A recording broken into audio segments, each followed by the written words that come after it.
Okay, we're here. DUST2, CT side for 500, T side for the Soul Boys. Trying to pick up the slack early on. This one should be a funny one. High pace, maybe.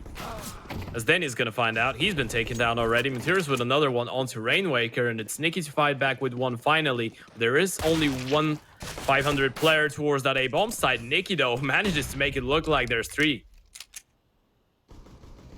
They're gonna be creeping up. Roman will manage to at least find Patrick, and Nicky will get that frag towards Story, and there is Ships dealing with Just, and that just leaves Roman left, actually, in this 1 versus 2. It's very doable. Unfortunately, though, the fact that he's Kevlarless is the main issue, and Nicky knows exactly where he's coming from. Bomb plot is a success for Saw. That means they can at least consider a force buy in the following round, but it will be 500 to secure it. Yeah, it's a 4K from Nicky. Lovely work by the IGL. Obviously, I feel like he was the most, well, not criticized, but there was a lot of question marks around him joining in 500 because obviously he's doing IGL work now in, I'd say in particular in that 16-1 Astralis game. It was just the CT side of 500, so Nicky doesn't really get to have that much impact. But outside of it, you know, in sheer just damage department and, you know, calling in other games, he's been doing an all right job. And you really rarely nowadays see a player that's 31 years old get picked up into a team like that. That's, well, I'd say that arguably you can say that it's above his individual level and actually do such a decent job. Yeah, absolutely. It's he is one of the slightly older players, right? But it doesn't really matter. I mean, we've seen Fnatic be so successful with picking up Fasher later on in his career, of course. So it's those sort of pickups. I mean, even Roy's not necessarily young, is he? So it's the experience that can help, even if it's not necessarily stage experience. Fasher, of course, was playing for years in the Benelux region before he finally got his move up to Ecstatic, and that's where he truly showed his form. Yeah, and Roy is a young soul. At least on Twitter, he's quite young. Yes. His love of the smiley face emoji knows no bounds. Well, what knows no bounds is the aggression coming in for 500. They've set up a fairly nice setup towards the upper tunnels. Patrick finds one. Ships is going to turn around. Materials with a nice refrag there. Good reaction in the fight onto Ships. Wins himself a 1 versus 2, 50 seconds. He's going to slow it down, though. Rainwaker still towards the back of that B-bomb side, but then he's going to realize that there's a lot of possibilities still for Muteris, and he's going to stick to that A side.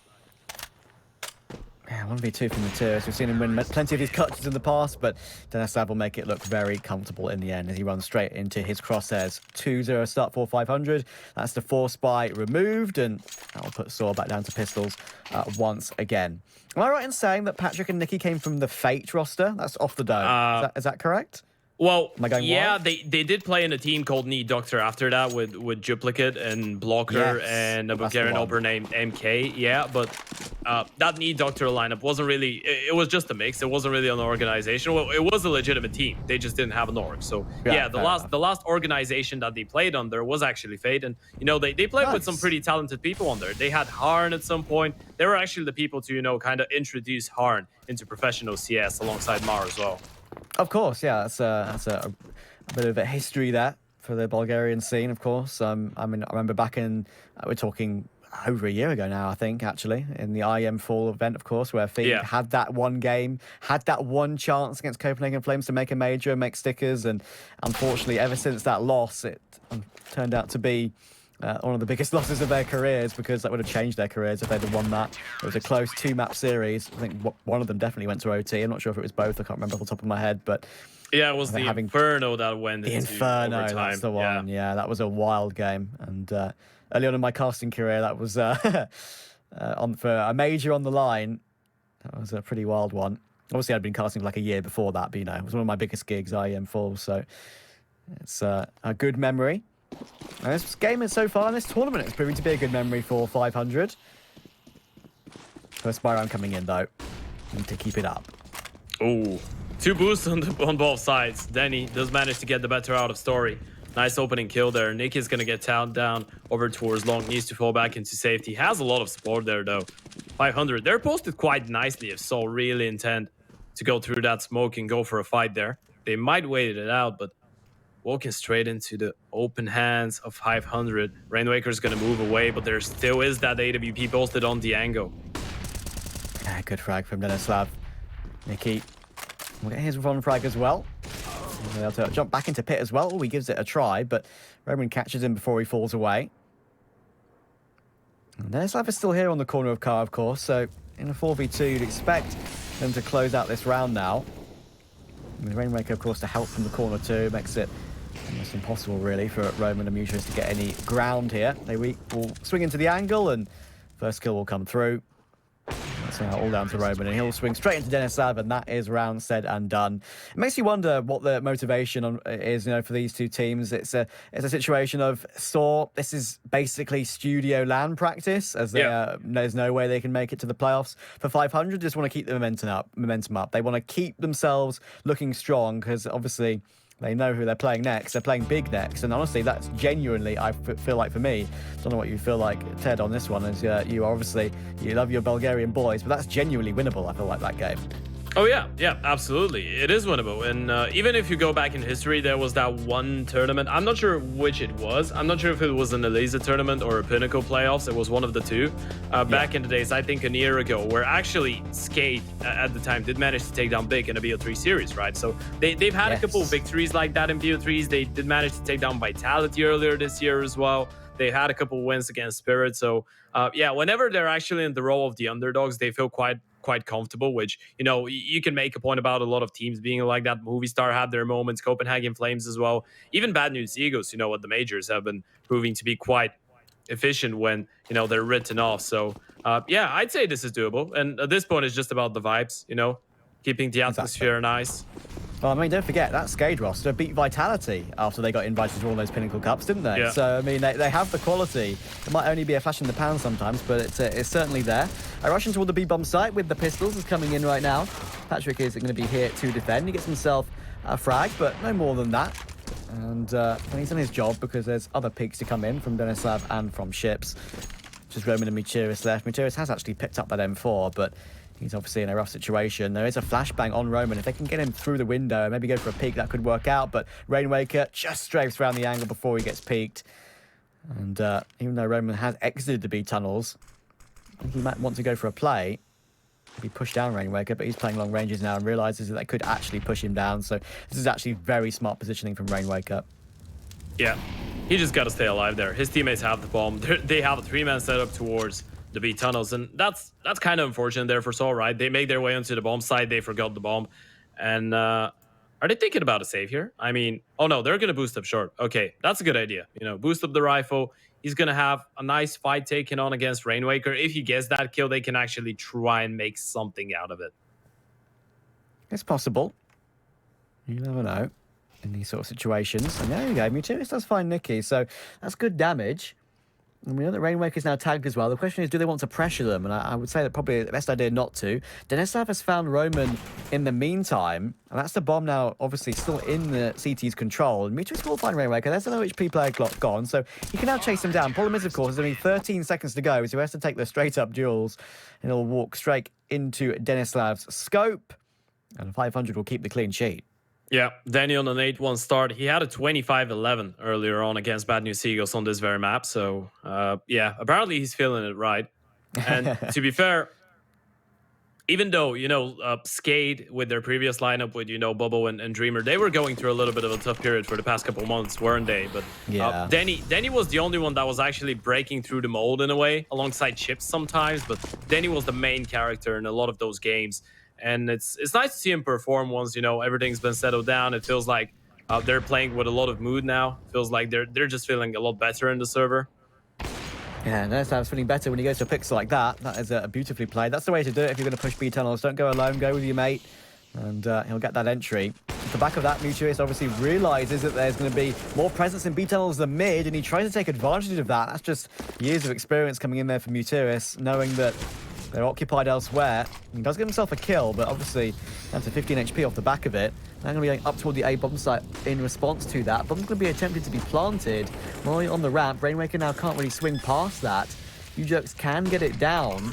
As now Rainmaker's been tagged down to 13. So it'll be a 4v4 retake coming in as the frags come through. Yeah, Rainmaker still manages to pick up one Roman finally with a headshot. That was a great snap onto the head of Rainmaker. And now this becomes a really tough retake, but Chips with a read manages to take down Muteris. Might have been a little bit too overzealous on this one. Roman still towards the back of Gandalf, manages to get the kill onto Nikki. And now it's a 2 versus 2, but look at Chips. He's going to be so late on that short flank. Oper going to turn around, leg shot connect. Chips switches to the Deagle. He's going to find a second one as well. A 3K end the round for him, and Patrick's got the defuse kit end the round. Chips has such a fascinating career path, hasn't he? I mean, there's that famous Wendigo roster, of course, that won WESG. That was a win against G2, right? Something along those lines back in those days. Yeah. And he had that ridiculous performance on Overpass. I remember it as if it was yesterday. Had something like 37 kills in regulation on Overpass, did Chips at some point on one of those maps in that tournament. And, you know, he's gone through phases in the old Skade roster of being IGL, of being star player, and he's, you know, consistently reinventing himself, it seems. But, you know, he's always been a fantastic player, and it's great to see him perform well. Yeah. He's kind of famous as one of the most talented players in the Bulgarian space as well, right? I mean, you look at a person like him, and he's famous with one of his sayings. To the question why he doesn't really play a lot of deathmatch, he just says, well, I don't need my mouse to actually kill the bad guys. I just do it only via my keyboard. So, yeah. And you can see that quite a lot. I mean, he's kind of smart guy. Half of his kills are... I think there was a crazy statistic like that. There was like 3 consecutive BO3s in which I decided I'm going to count all the kills that he's going to get from behind. And it was like 75% of his kills, which is crazy. It is pretty crazy. But it shows how talented these guys are. I think Ships and Denislav, as that smoke is actually, I believe, on the edge of the building there. That's a slight error on that smoke, and I think they do switch the utility between those players and Long on the Saw side. Missing with some basic smokes, unfortunately. Yeah. Doesn't seem to be going too well for them. Yeah, guys, I don't think I know this one. Molly short, play in, they get closer. It's still going to be tough, though. There's a lot of utility being saved up on the side of 500 for that post plant. Yeah, Pasha's going to come over. They're going to send them up past the ramp. And, of course, Denislav might have a slight line underneath this smoke. And as it fades, looks for the frag, but he gets destroyed. Mutris hits the entry, and this should finally be a path for Saw to break the 6-round streak. Yeah, that's great. I mean, there was so much nades. I think there was 3 Molotovs and maybe 4 AGs on the side of 500. So if you're Saw and you just walk onto the bomb site and you don't pick up the fights, you're probably just going to get mowed down by utility damage, right? So going for those kills, actually, I think they contacted their way into CT. I don't think there was a smoke, or at least there was just one, and they were able to pick up a lot of 1v1s there, winning all of them. That's what you need for a change. Could be a clean T round as well. Going to build up the economy. It's been a little bit tough in the opening rounds. Ships still manages that kill, and he's going to hold on to his M4. That's 1 AK out of the hands of the T's, but it's not really going to make them too sad. That's not a huge issue. They have enough money to buy Denislav on 7,000 and Patrick on 6,400. That start, I mean, often in these sort of situations, you can have a 6-0 start, and if the rounds have been very close, you might even be on an eco by this point. But they've won a couple of rounds comfortably, so they're going to be all good. Yeah. Are you playing with a wireless mouse, by the way? Because we can see that on the player cams. There's a couple of players that actually have their mouse buttons with them. I was talking about this with Retro yesterday. The fact that Shiri uses a wired mouse as well, and it's like, I actually don't mind. I have just a nice little setup on my desk where my wire never gets in the way, so it's never bothered me. But it is a wireless mouse. I just have it plugged in most of the time because I'm stupid, right? I'm a weird human. Okay, yeah. You're just screwing up the battery, aren't you? Yeah, probably. But if it's plugged in forever, it's never going to go off. Yeah, yeah, true. It's a case of I don't need my mouse away in my room, and the wire doesn't get in the way anyway, so I haven't felt the need. If I ever go to a LAN one day and it's a different setup, then I think if I brought my mouse with me, I would definitely use it wireless. No shadow of a doubt. Nice frag from Rainwaker, and he's looking for a second, but Story will trade it out. And actually, he gets laid off the back of that, does Story. So it's back into a 2v2 with health in 500's favour at the moment. Yeah, that's quite dangerous. There's a run being made towards Long. U-Jerks, a bit off the mark there with the shots, and Denny, he actually has a lot of trust in Patrick that he's going to get that shot. Another one baited out of the AWP bomb, needs to cross. U-Jerks does manage to get that kill, but there's a lot of damage that's been done to both him and his teammate Patrick. And for close up. Oh, and U-Jerks, he's going for the around the world. This is really risky. It's a really smart play. Patrick doesn't have a kid, but he can isolate a 1 versus 1 here. Yeah, it's because he knows the information, right? He knows that Patrick knows the information on the whereabouts of where Ujerks was, so he's going to keep shifting up right now. It's a tough situation for him, of course, being low, and the bomb actually isn't planted for him, so Patrick's going to commit to the hold right now, and of course, being low on HP, he can pounce whenever he needs to. Here's the running, and that's going to be an easy clutch for Patrick. He's outbrained Saw on that one. That's class stuff. Yeah, that was great. And you know, the little detail there, being off the bomb, but just holding on to the tuck, right? He doesn't peek straight away. He wants to make sure that the Soul player realizes that there is a genuine possibility of him sticking the defuse, right? He wants to make sure that he's going to catch him in no man's land, and it works out kind of good. 7 rounds on the board. We have a bit of a Brazil-Germany classic. Yes. Yeah, I'm sorry. Has to it's be every single time. Yeah, it has to be said. Nice replay of that one. And yeah, it was all down to the information and how the information worked for both players there. As we said, like, Ujerks knew that Patrick knew where he was, so he tries to change it up on low HP and rather than take a heads-up duel, which is fair enough, but in the end, the bomb not being planted open was really the painful one in that one, so we had to go and check it. Didn't know that Patrick didn't have a kit, of course, so rough situation for them. Yeah. 7 now on the CT side. Once again, playing a little bit relaxed towards the back of the sides. Not really trying to be too aggressive, 500. They have the setup towards Shorto, and Danny's going to join in with Rainwaker. This could be dangerous. I'm not sure if they realize that there's a player towards the left-hand side already.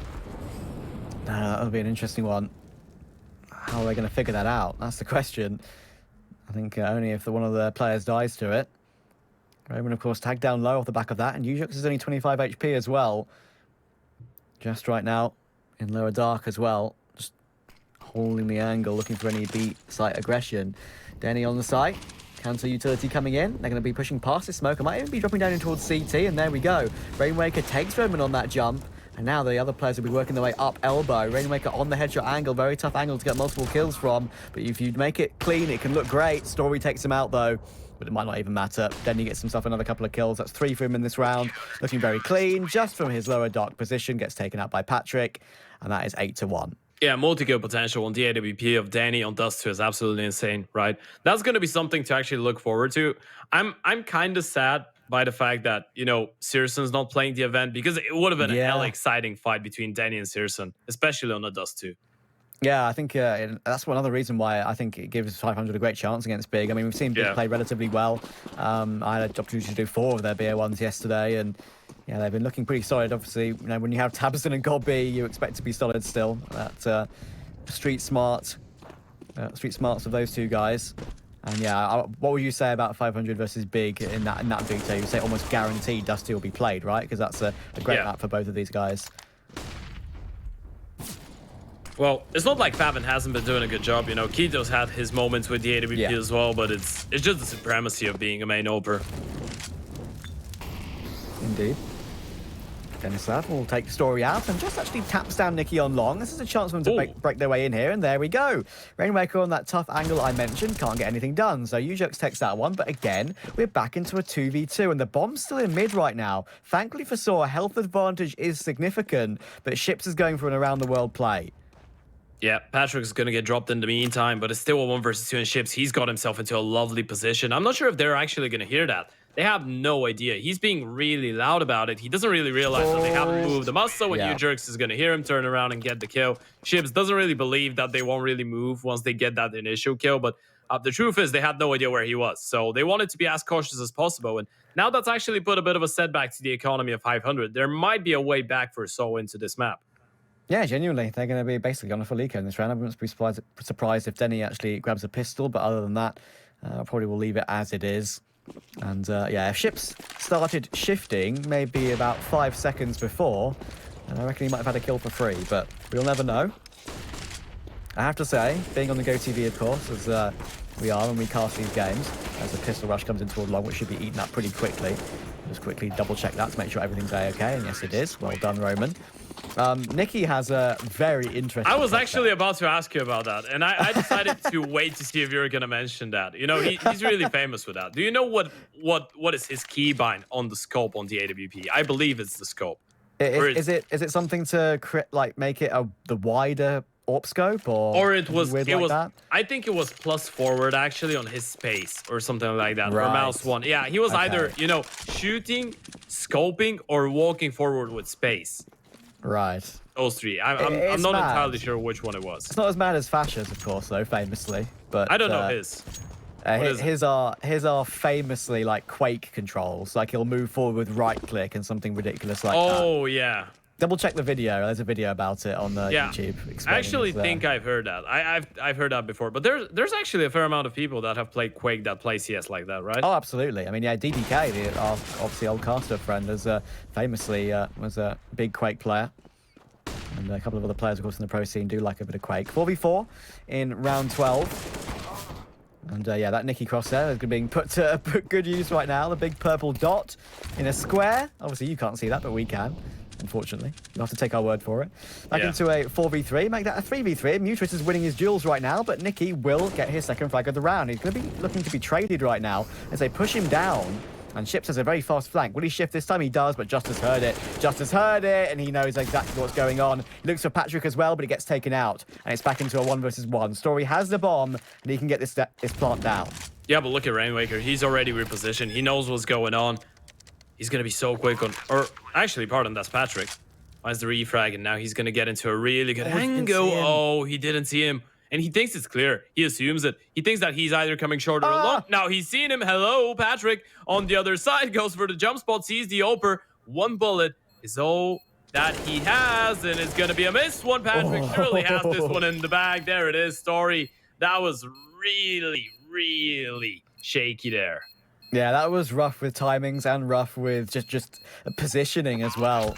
Patrick didn't realize that he'd actually seen him for a split second there. It wouldn't be surprised if his teammates came over the comms and said, mate, you saw him, you saw him. And he adjusted it quickly. But yeah, he manages to fake out the first shot from Story and then manages to finish off the spray. But it was very close. Good frags here coming in from Nicky. Important on that timing. And yeah, 1v1 made it close, but 500 will stay afloat with their economy on that one. Don't have to eco again, and then he has his AWP back in play, of course. Yeah, it's been a team effort from the CT side as well, right? I mean, we've had some great rounds from Danny, but when you look at it, Rainwaker's bottom frag with 7, and Patrick's 7 with 10 is second with 10. Yeah. So Danny kind of being the only one to step it up a little bit more. So it's pretty much the same story. You have Story who's on, well, excuse the pun, but he's bottom fragging with 3 and 10, and everyone else is kind of putting up the same numbers on the board, or at least similar numbers. Yeah. Yeah, I was having a chat about him, of course, when he was first inducted into the SOAR roster, and then they had Story and Stododo, technically both AWPers on this team, and yeah, that was not the best outcome for them. They kind of plummeted a little bit after that, and they brought Arky back for a little while, and then finally went for a bit of a switch once they saw the success that FTW had through conference. And of course, if you get a call up as a Portuguese player by SOAR, you're not going to say no to that, are you? No, absolutely not. But if you get caught upon the action towards the A-bomb side, you might want to say no if you're 500. This is a really uncomfortable fight there for Danny. He's going to give it away. This might as well be the save, by the way. It's 3 versus 4, and it looks like it's going to be the save, but they're not going to rotate back B, are they? Oh, okay. I think now they've realized what's going on. Just might actually go down, and yeah, that's awkward. If they get the kill onto Just, this is actually a completely doable round, and Patrick's not going to move. He's not, no idea. Yeah. He's checking it, actually, but he's walking past him. Oh, this is ridiculous timing. That smoke's faded. He's got himself into car. Can you believe it? How has this happened? That's so confusing. There we go. Patrick must be wondering what on earth has just...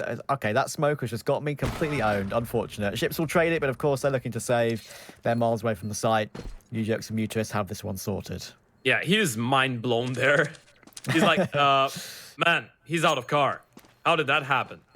They still get the kill, though, and they're going to hold on to the double AWP. Not a lot of cash, actually, in the bank of the Bulgarians. So, looking at the D side, they could get away with maybe 5 or 6 if they get fortunate. I mean, Force Bike coming in through probably from the Bulgarian side as, you know, the minimal loss bonus is in check. You still have the 2 big green guns, but let's say you do manage to take care of that one if you're so. You're actually in a really good spot to get away with a 9-6, which, considering how one-sidedly this one started, is actually going to be success. I mean, you were down 1-8 at one point.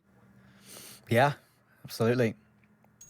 Ships on the secondary. Good to see that even on a sort of a different edition of this Bulgarian team, whether it's Skate or 500, that he's still the secondary AWP. He's always been pretty decent on that, and can often be a great change-up for 500. And for the XK team, of course, what we've seen when he AWPs alongside Denny.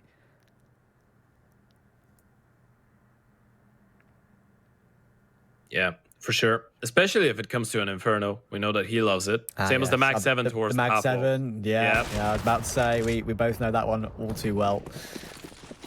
I feel like everyone knows that.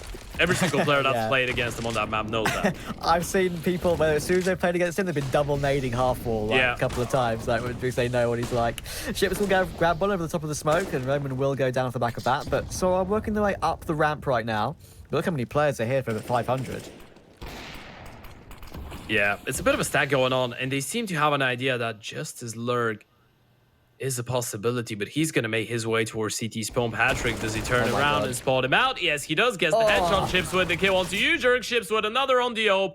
That's 3 for the man, and it's just story of 1 versus 5, and surely you just hold on to the big green at this point. Yeah, that's remarkable. They've come through mid there, and they've seen Patrick and 2 other players just standing in the middle of nowhere, walking up toward the ramp, right? And it's like, oh no, what on earth have we just come across here? And he can't get himself one. And that spells an end to that round. 500 guaranteed double digits going into the second half of the final BO1 in the group stage. We have our playoffs confirmed, of course. We just need to do some cleaning up and make sure that everyone has played. Everyone in Group B. Story looking to save. He's top mid right now. 10 seconds to go. We've actually walked forward a little bit because he's being pressured by Ships. And I reckon that was being heard. And that pressures him right into Denny. So well played, 500. What do you think? I know it's a BO1 stage, Ted. I know it's just an opening stage of a tournament where BO3s aren't in action yet. But what do you think has really sort of pushed 500 forward? Knowing that it's a relatively new group, of course, from the Xcade time. What do you think's really made them look even better than recent times in this particular tournament?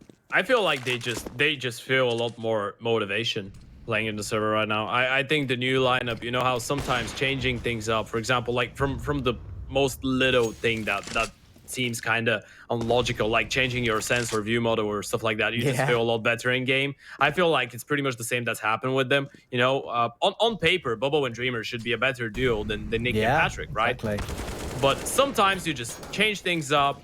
You feel a lot more refreshed in the server in a way. And yeah, look at Rainwaker. He hasn't been playing with that good of a mood in a long time. And you can say that about, you know, Danny, you can say that about Chips. Individually, just they've been on a really high level. Yeah, and Mutris is getting pressured down right now as well. Molotov actually good timing on that, because Just could actually make a play off the back of this. He's wandering in. Patrick, does he know? Oh, the crosshair seemed like it always might have been on there, but they know exactly where Mutuus is, and we're edging toward the end of this first half. Rainmaker needs to be careful. If he drops straight down, I think 5 HP would mean he would plummet to his death, so he makes sure he strafes a little bit further, so not to die there.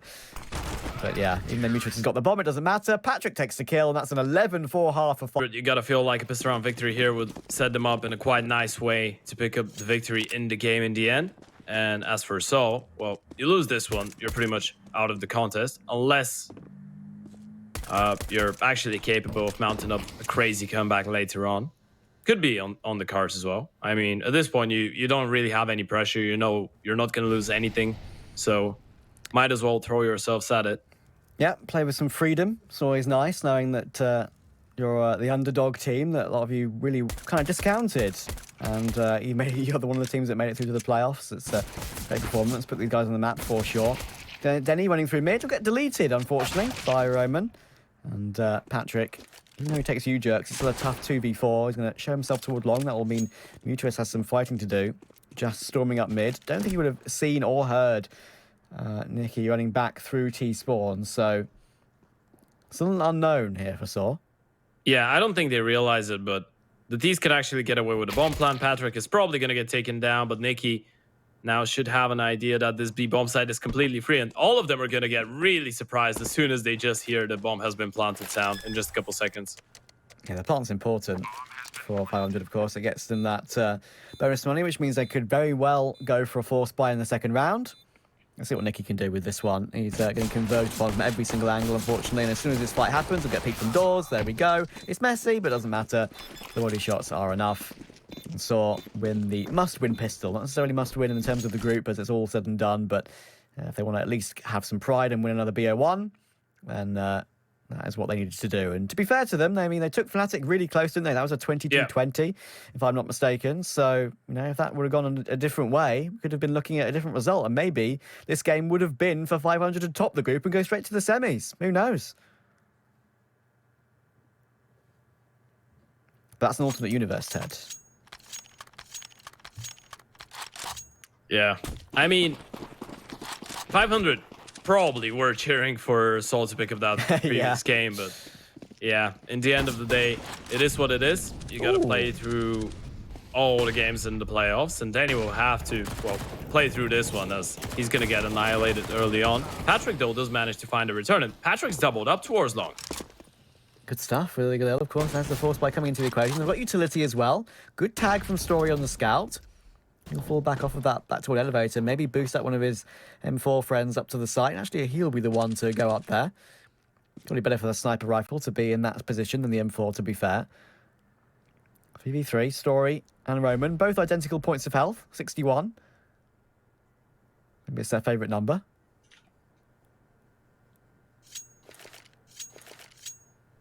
Yeah, a bit of a backstab, though, and that's a moment of miscommunication. Oh, they actually left it. Oh, that's massive timing. Just is going to get that kill, and now is the moment of realization. They know exactly what's going on. Just is going to smoke himself off. That's perfect. Rainmaker can't really go for that fight. He's the full HP member. He wanted to get the refrag, but doesn't really manage to do so. The only problem right now is that every single one of those players is actually one bullet away from going down from the scout as well.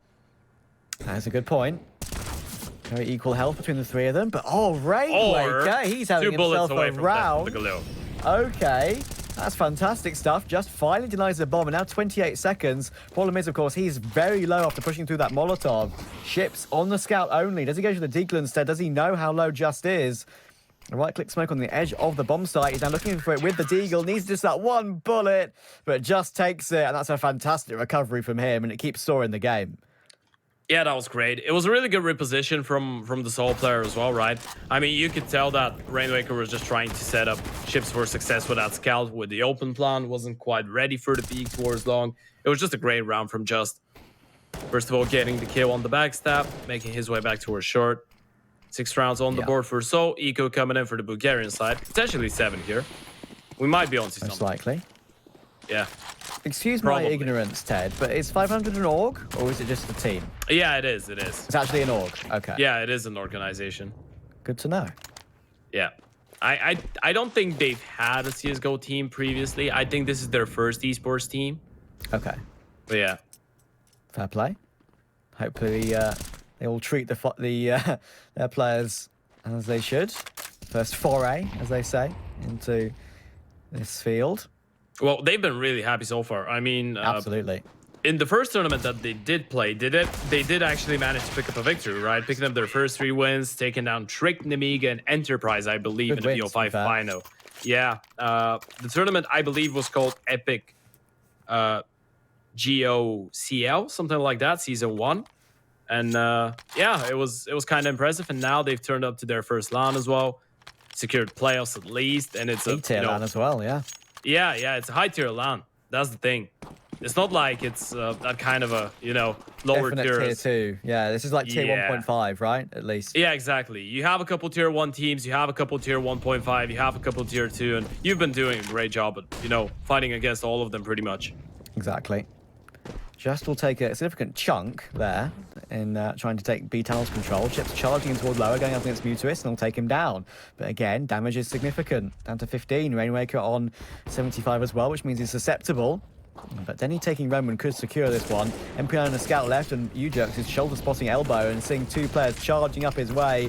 Patrick takes 1. Patrick takes not 2 until Denny comes and helps out. But now it is just remaining, and that is one that every time single time I've casted Saw, I've walked into. Yeah, he's gonna get the first one onto ships. Yeah, it's happened to every one of us. It's happened already. I think 3 times so far today for me. Maybe more. Yeah, I got to respect a player that trolls a little bit with his alias. To be fair, that is a troll for a caster, but Yeah, imagine got to that keep us on our sentence. toes, right? He just saw him peeking into there. Yeah. Yeah, he just saw him in there. I mean, it's just mental. It feels like it's almost too perfect to be true, right? It's like they did it on purpose. Exactly. Yeah. Muterus with the scout. Unfortunately, that's really the biggest threat for Saw in this round. 500 working their way to another victory, and they will be tied on points with Fnatic, but of course, due to the head-to-head, we already have our playoff confirmed, of course, which I will probably check with you when you get the graphics up at the end of this game. This is the final group stage matchup.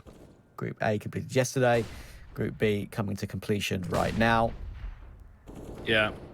Only BO3s from now on, and we're going to have Arena. Jay and Dweck cover all of those. Yep. Sexy voices. And a sexy arena, for sure. Yeah, from what I've seen, they're enjoying the arena and the weather.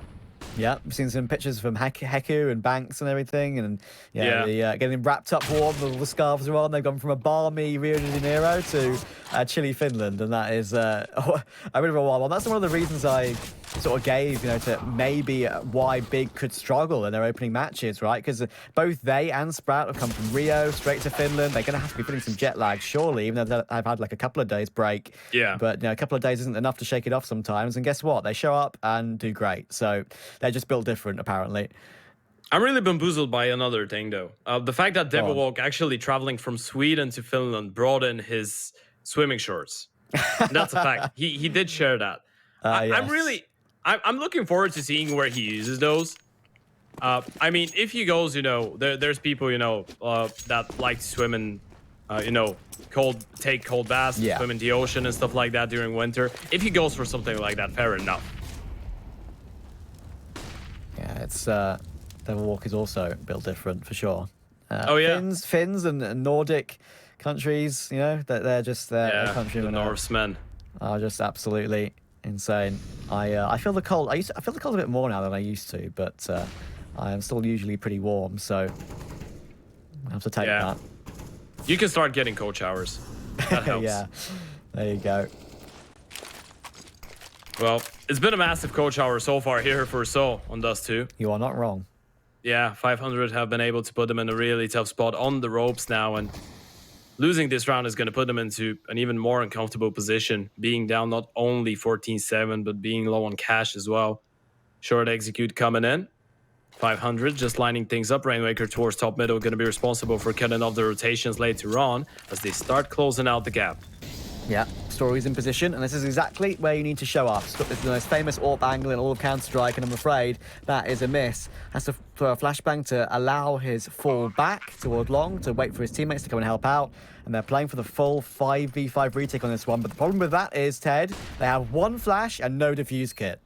Yeah, that's going to be so tough. They need to be real quick with it. And look at Rainmaker. He's not even alone. Ships is going to join him in, but Roman's picked up the first one. Denny gets the kill, but now surely you're not ready for Ships, but guess what? He's all alone. It doesn't really matter, and he's smoked off. No chance he has anything to say about this.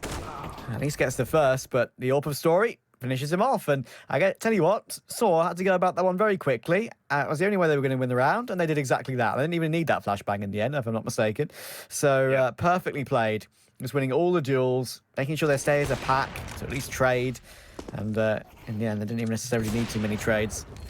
And that, just, as you say, certainly keeps Saw in the game. If that was a 500 victory, it would have been 14-7 with double the score, with Saw on barely any money at all. So looking calm, looking collected. Yeah, still in the game.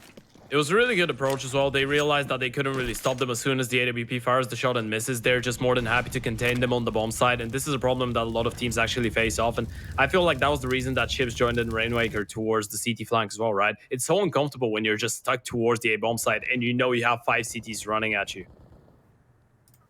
Yeah, absolutely. There's a couple of unnecessary picks, of course, as well, that you could say from 500. I mean, they got that one kill, and they saw some players not looking at them, and they were like, okay, I can pounce here, but timing was just a little bit off, and when they had that chance to pounce, it was at a timing where they could have been peaked from elsewhere, right? So it's not the easiest, unfortunately. But yeah, it's still down to consolidating this now for Saw. I've got to take the following round as well if you're to have any chance in this.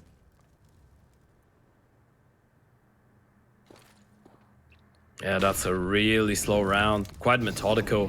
One of the first defaults that we've seen from the T side, actually. They've been, good point. Yeah, they've been going for pretty straight up ideas so far, but now they're just going to clear it out, you know, standard stuff. Clearing out tunnels, having some top middles, some T-spawn presence. Now, well, not so many players towards T-spawn. Rainwaker is going to make his way back. He wants to make sure that they have that long lurk enabled later on, and it's going to be another short take coming up. Last time it worked out great. Let's see how it goes on when they run it back. 20 seconds. They're going to have to hurry up about this one. Up through elbow we go. Lots of damage done through the smoke. Mutus will be happy with that. Little does he know how much damage he's done. Now, on the headshot angle, he can do some damage here. Gets himself destroyed by Nicky. That's an entry and a half. And they can get the bomb down now with 10 seconds to go. And even if they do have a defuse kit this time, Saw, it's a much harder situation. There goes U-Jerks. There goes Ships, thanks to Story. But Patrick will trade it. Now, just with that defuse kit, needs a couple of kills. He's got his teammate right next to him. And, of course, Patrick and Nicky are both still very low. But they're hitting all the shots. And Patrick, despite being 15 HP, takes both of them. 500 get ever closer. Yeah, that was a great round from Patrick. And the lurking style of Rainwaker is actually going to be something interesting going into the playoffs as well, I feel like, in some of those games, right? The way that he's almost hyper-passive in a lot of those rounds, right? You can see him. He's not really moving a muscle. He's not trying to catch a timing. He's like, okay, I have short locked up. I know no one's going on towards it. I'm not moving. I'm not burging a muscle. If my teammates go down, well, this is their problem. I'm just playing cut off and... Yep. Eventually, if they go down, I might try and sprint to deny the defuse. But yeah, just wants to make sure that they're going to be unsettled, knowing that there's always going to be that one player playing from behind. Eventually. Exactly. We have the beginning of the end upon us in the group stage. Roman hits a beautiful shot towards Ships, to be fair, but it's all just remaining 1 versus 4 with just the Deagle, and this was a full force buy from Saw at 14-8 behind, so they're going to be going into a 15-8 deficit, needing to win every single round to take us to OT. And look at that, they have 2k per player for it. 500 know the state of the economy. They've played this game long enough to realise what's going on here. And this is a fully deserved victory for 500, a richly deserved group stage in general. They have been the team to throw some results up in the air, right? 61 versus Astralis. If you're going to do that against Astralis, even though Astralis are having their struggles and not playing with Device, of course, it's still a ridiculous win by a significant scoreline, and it shows that this is a team to be worried about. Yeah, that was the most dominant loss of Astralis on Ancient ever, by the way, in the history of the team. That was impressive. That was Same as this one. That was a great double kill there towards long with the 5-7s. Both Story and U-Jerks. Only thing that really got it done. What's going on there? That's awkward. Very. Yeah, I was just looking at the minimap. It felt like Ships wanted to knife, but he pulled out his AK. Ships is a famous knifer, isn't he? Yeah. He'll try his best at every single one of those, and he knows that maybe in a game like this is an opportunity to give it a go. But yeah, this game's not over yet. Mutuous will get ahead of Nicky, and even though Denislav gets that trade, that Story was going to be there.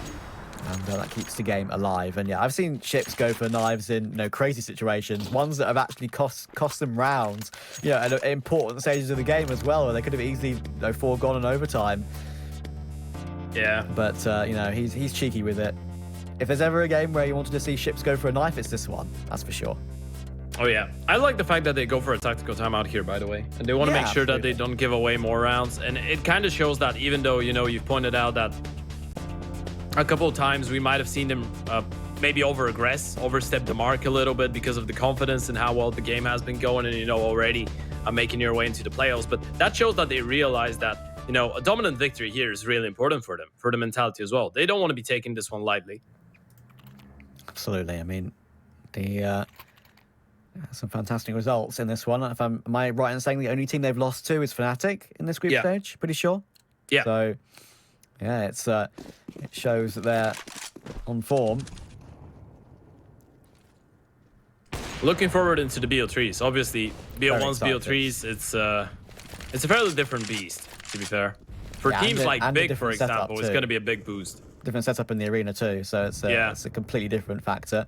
Justice under a bit of pressure as they rush into a B here. 500, they're going to get leapt upon. Chips is basically mid-air when he takes Just out on that trade, but basically in the following tick of the round, Story will trade it. But back into a 3v3. Mutuis, Ujerks and Story all have utility, but Denny and Patrick have enough to help out the T side as well. So with Rainmaker having control of long, looks like they're going to rotate both Patrick and Denny over, but Denny has a peek in mid just before he decides to cross over. And of course, he had the bomb as well, so that should show up on Soar's minimap. Do they have any idea where they're going? Mutuis is double-checking B tunnels. It seems like they have no clue right now. Yeah, they're completely separated right now. Ujerks is all alone, and he's got only a FAMAS. That's a really risky play for Materis. You got to feel like he needs to get a move on. He has to go for a deeper peek, and it's going to be too late. He needs to go and run. Got to support Ujerks. All alone, Molotov, flash in hand. He just tucked in towards the back of the site. But if he goes down, or maybe he's towards the elevator. I didn't actually catch a glimpse of it, but he goes down. That's pretty much round in the bin. Game as well. Yeah, it's only a FAMAS as well. That's a big problem. You can hear the footsteps of them crossing, of course. 25 seconds, goes for the duel, takes Rainmaker. Good job. Right-clicking Incendio to try and deny any form of bomb plant, but he gets pushed down by Patrick. Now 1 versus 1, and Mutuis keeps it alive. Only just, but they're scraping their way through our sort, and they're making 500 sweat a little bit now, because they're not going to be on the best of money, if I'm not mistaken. Yeah, it's just the Havai coming in. Going to be a full eco on some of those players. Chips and Rainmaker don't really have the economy to go for upgraded pistols. Rainmaker's going to have one Digo dropped over. That was a great round from Saul once again. The multi-kill.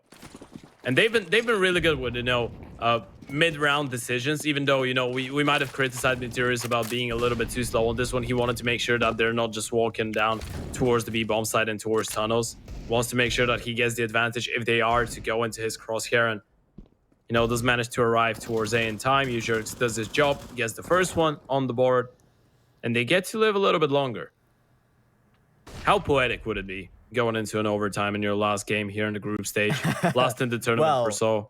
Yesterday, guess what happened on the final group game of the day before the final game one, of course, was happening? It was 25-23 Sprout Gamer Legion. That was a wild one. I think you caught some of that, didn't you? That was ridiculous. Yeah, I was waiting for it to end.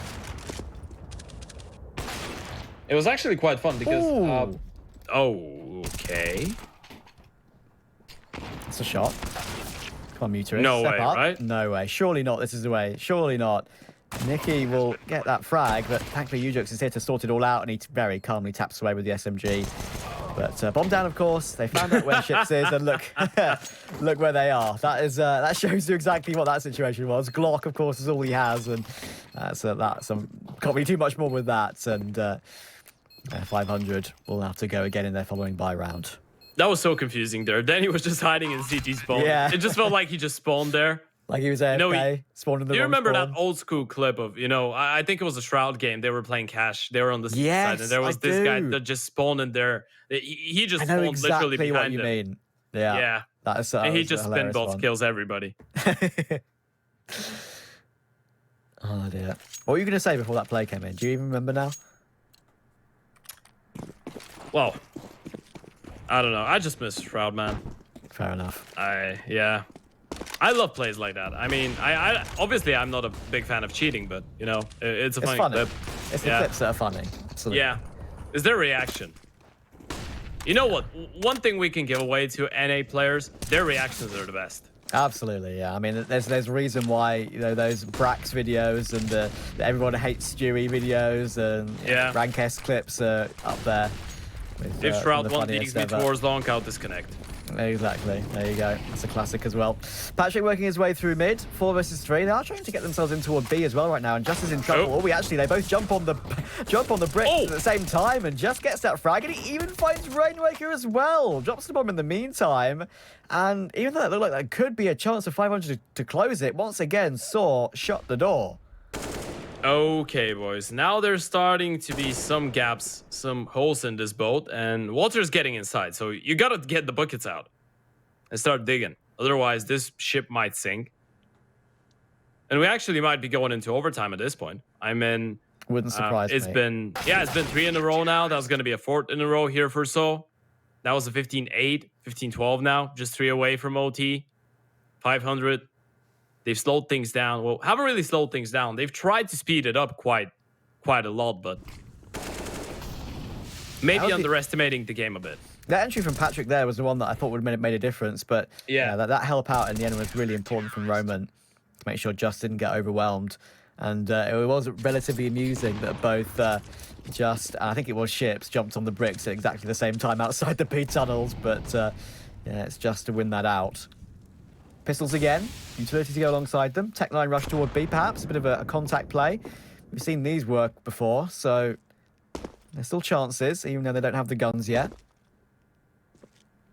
Yeah, want to show some presence towards middle early on, make sure that there's no aggression coming in from the CT side. But taking a look at the stack, it's just the perfect setup from Seoul. They have 2 players inside of the bomb side, and then they have another one towards middle that's going to be ready to just turn around their attention and help them out.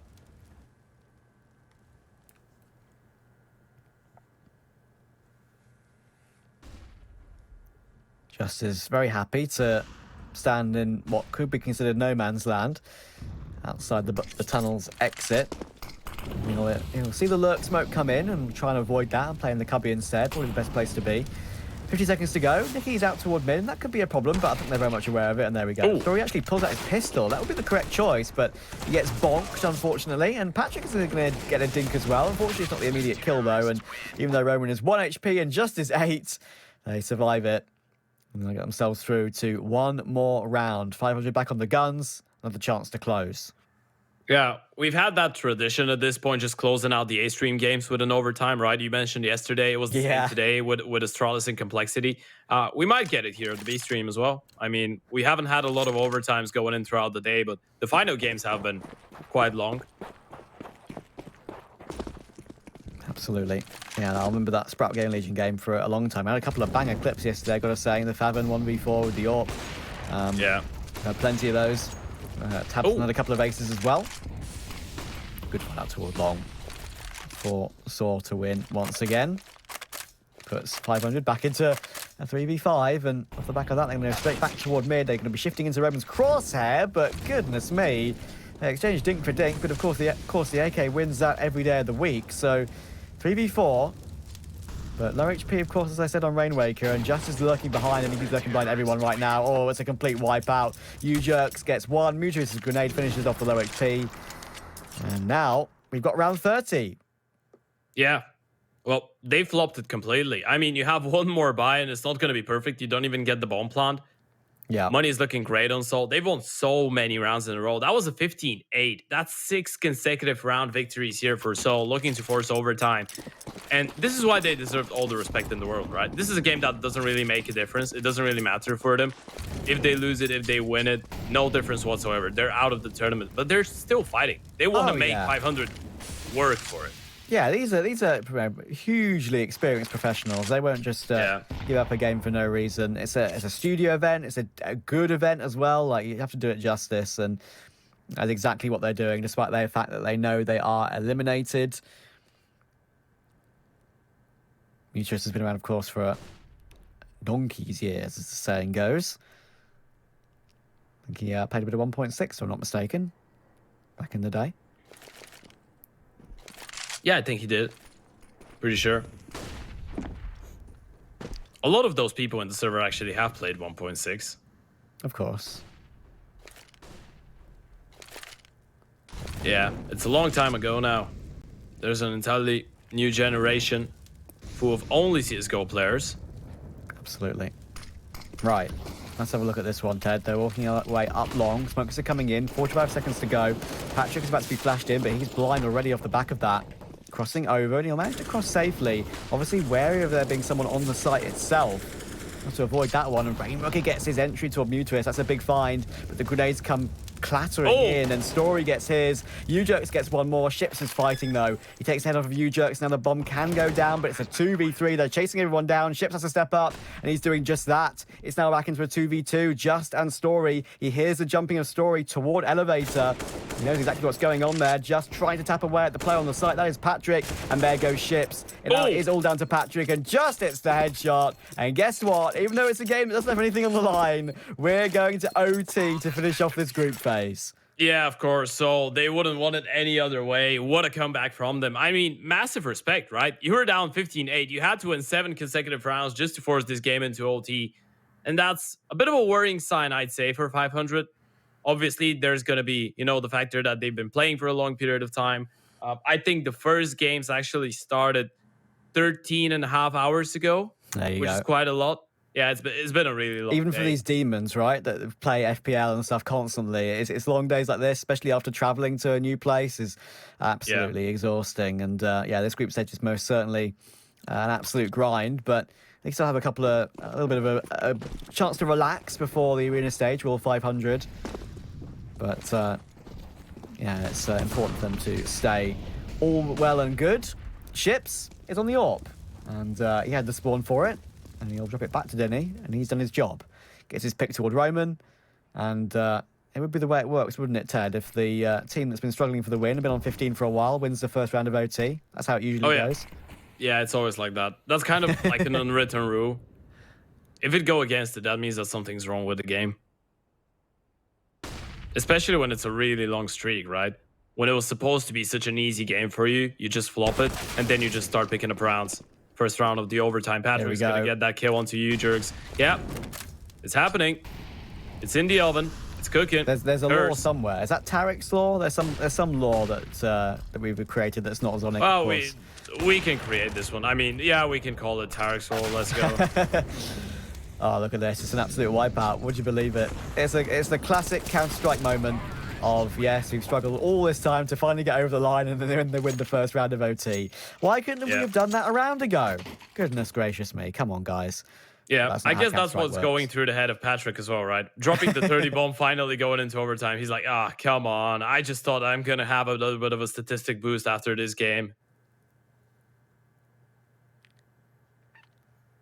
Yeah, add to the stats. Why not?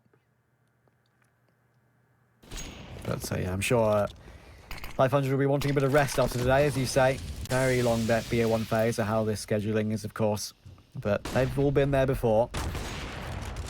Nice shot for Ships. That's actually a headshot to boot as well. Glorious stuff. Yeah, opens up a lot of space as well. There's no one else actually towards that A-bomb side, so 500 can just literally walk on. Rotations are going to arrive now. Some presence shown towards the B-bomb side as well is going to keep just Honest for now. Going to keep him occupied as 500 start making their way onto the bomb side. Bomb is going to cross safely as they're getting closer, but it will be a 4 versus 5 retake required. Yeah, bomb can go down thanks to Denny as well. I know, at least Nikki knows there's a possibility of that player in CT not being alone and maybe going for a boost to take down the Goose player. But the low health, of course, on Ships, Denny and Patrick is an issue. Even though it is a 5v4, that's a good aggressive peek from Denny. He does manage to find one. Rainworker gets that 2-for-1 nicely. And Mutrius and Story left at a rough spot. Mutrius knows he's being flanked, of course, right now as well. He's looking for that frag, gets some damage, but now he knows he's very much boxed in. Ship's taking Story means that Mutrius is last alive, and 500 are going to take both of them, hilariously, to start off OT. Yeah, D side as well. They've been struggling massively. The past 7 rounds in a row did go in favor of So, but now as soon as we're in overtime, 500 back to winning ways. Ships, a lot of work done with the AWP. 2 rounds in a row in which he actually finds the opening kill towards Long, and it's again Rainwaker and those lurks. Not quite able to actually post his best statistical game, but still has been doing impact. And you know what's changed in these 2 overtime rounds? The only thing that's really been made different? Ships has taken the AWP and gotten a pick long both times. That is he's like, Danny, man, you had so many chances through our regulation. Let me show you how it's done. Exactly. And now Danny just goes, piss off. I'm going to play an AWP as well. Yeah, you may as well. Got the money for it.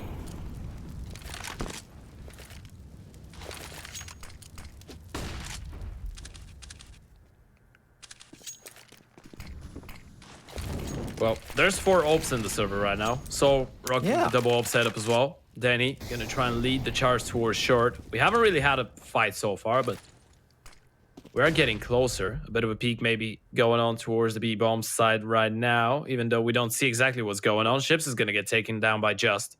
Opening kill goes in favor of So. At least 1 round on the CT side surely required if you want to be competitive after the switch. Yeah, exactly. Have to make it a 2-1 to have any sort of form of chance, you feel. Story keeping his eye towards short at the moment. That is where 500 are going to be headed. 4 remaining players, of course, with the bomb. In come the smokes, and Story will have to do the carbon copy that we saw in the previous round, but he needs to hit his shots this time. Ashes will be coming over. He'll be playing anti. Hits the first. Lovely headshot toward Rainwaker. Makes up for his previous misgivings. Flash over the top. He gets blind himself off the back of all that. But Mutuis is in a great position, and he knows the bomb plant's coming in right now. If any misses a shot, he can go for the jump shots. And actually, Nicky punishes him. That's a decent find.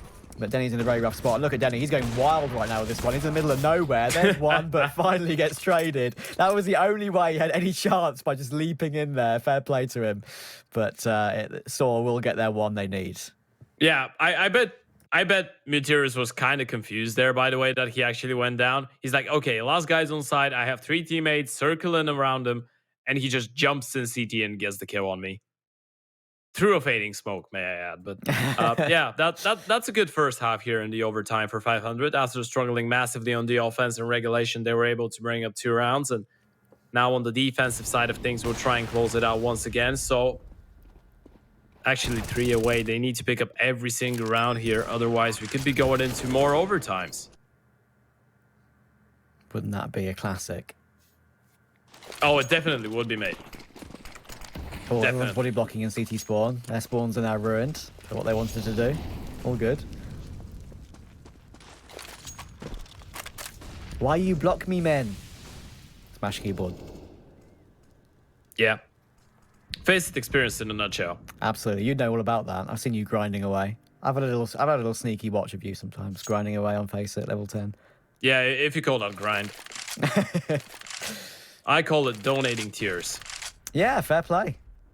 Fair play. Yeah, I've been crying a lot. Oh, Denny, that's good timing. That's a lot of information as well. Drops the bomb top mid. And they just completely double up on this one. But maybe triple up will be a bit difficult. Actually goes for the close flick and actually has a chance now because Mutuis is very much stuck. 500 looking to close this one out right now. Denny just absolutely picks up his balls and says, I'm the best AWPer in the server. I might even be the best player in the server. Patrick gets the final frag. 18 on the board, and guess what? 500 have more match points, but this time it's on the CT side, of course. Yeah, it's been a long time since we've actually had a big round from Denny on the AWP. You know, we got accustomed to those multi-kills in the first half, and he's actually slowed it down on the offense, but goes huge once again. Gets a couple. 32, top of the server once again. Kind of does Patrick dirty there. He was top frag for the most part of it, but 2 more chances here. And as you pointed out on the CT side, that has looked a little bit better. Double AWP once again being rocked in by both teams. And actually, Mutiris is going to rock the world of Nicky. Entry, doing what Ships did on his T side of OT, except with a rifle instead. Down to 44, but won't matter too much. And now we get to see Ships getting out-AWPed by Story. So there's legs in this one yet.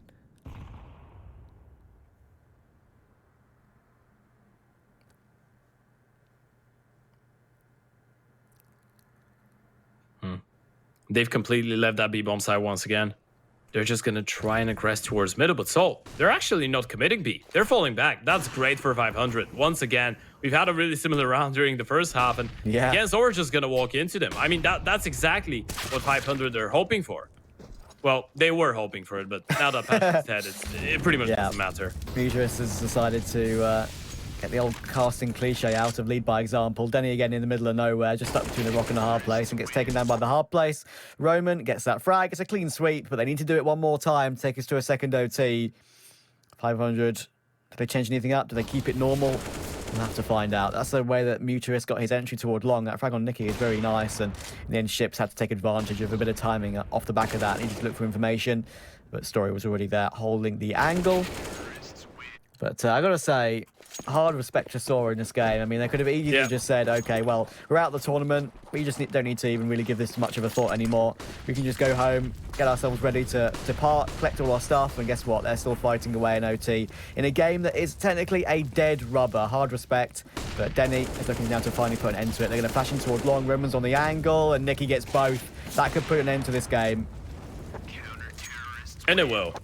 1917. Yeah, it was. Well, it was supposed to be a Bish Bash Bosh. It's going to be like a triple Bish Bash Bosh in the end of the day for 500. They managed to pick up their 4th victory here, losing only to Fnatic throughout this entire day. But man, mad respect going over to Seoul. I mean, they were down 15-8. They were able to bring it back, fight into overtime.